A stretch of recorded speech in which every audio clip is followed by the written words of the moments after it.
Charles Barber here with Crucial 4, and we've been getting a ton of inquiries about our Icelandic sea salt, so I wanted to take this opportunity to answer those questions you guys have.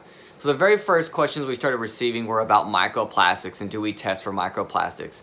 And I just want to let everyone know, before we even test for microplastics, our holding tank that holds our salt brine has 5 different micron filters inside of it that helps filter out any debris or filaments or plastics, if you will. So yes, we're taking precautions to make sure that all the filtration is done through certain micron filters, and then we test that salt and it's been free and clear of microplastics. So be rest assured.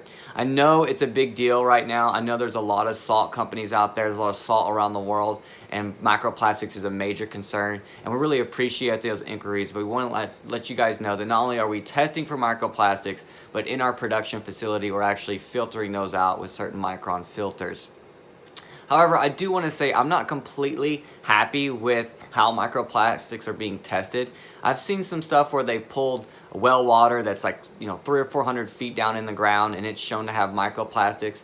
And some of those testing methods I don't really agree with. But I just want to say, put that out there before we read an article or jump on our high horse and think something. We really have to understand the whole picture, and that takes time and effort. But note that we've been doing that. That's what we get to do every day. That's what we get to focus on. So be rest assured that there is no microplastics in the Icelandic sea salt. The other questions we get are about heavy metals. And before I go into heavy metals, I just also want to say that there's been some other articles and buzzes out there about certain specific heavy metals, lead in particular.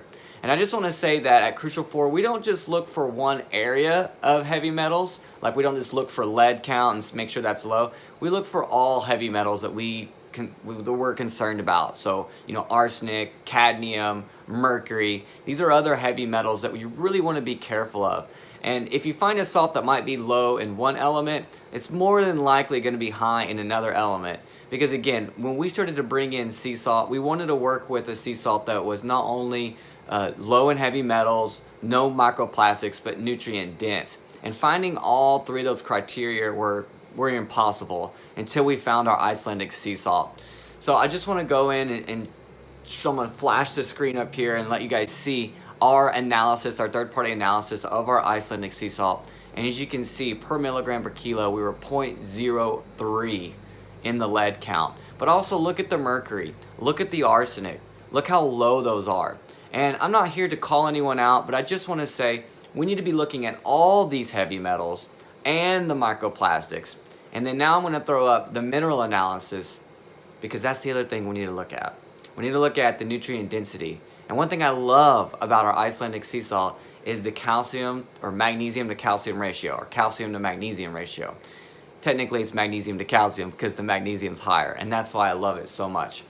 So anyways, guys, I just wanted to shoot this little video to kind of educate you guys, throw up our analysis on this screen so you guys can check it out. If you have any questions or comments below, go ahead and hit the like, subscribe, or hit the DM, and we'll get those questions answered for you. Thank you guys so much for supporting us. I know you guys really love the Icelandic sea salt. I've seen so many amazing recipes that you guys have done with it, and we are just so grateful and thankful to be here now with you guys. Thank you guys for watching. Until next time, be well.